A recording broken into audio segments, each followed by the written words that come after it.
Ang purong honey ay nakalagay sa bote ng purong gin. Magkakaiba, yeah. Kasi ang honey is galing yan sa mga probinsya, no?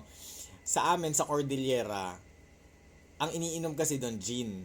Meron din kaming ganyang packaging. Kung makikita nyo sa Yellow Basket, pag clinic nyo yun, meron yung maliit na 4 cantos, yung 350 ml, tapos meron yung malaki yung 700 ml, malaking 4 cantos.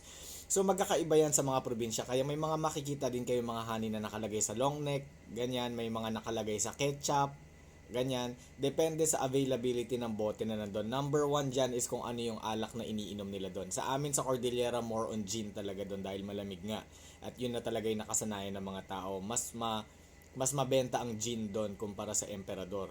Ngayon, pag pumunta ka sa mga lowlands, sa mga area, ang iniinom nila kadalasan is lapad or pangalan nito Emperador, mga ganyan, mga long neck, no?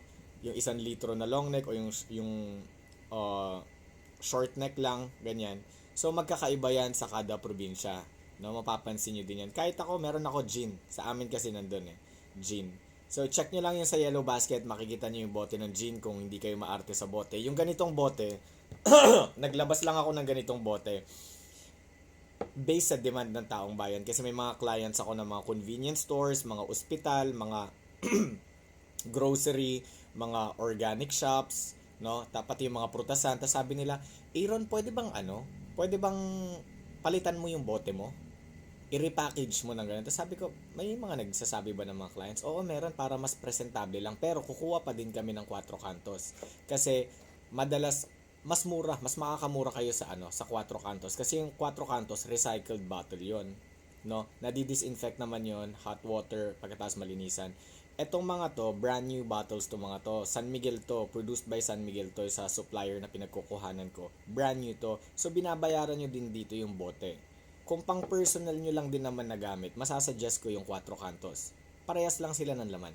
Pero kung gusto niyo ng maayos na itsura, kung gusto niyo pang regalo, pang benta, pang resell, or gusto niyo lang na mas magandang bote, magganito kayo. Check niyo dun sa Yellow Basket yung mga iba't ibang klaseng mga sizes namin.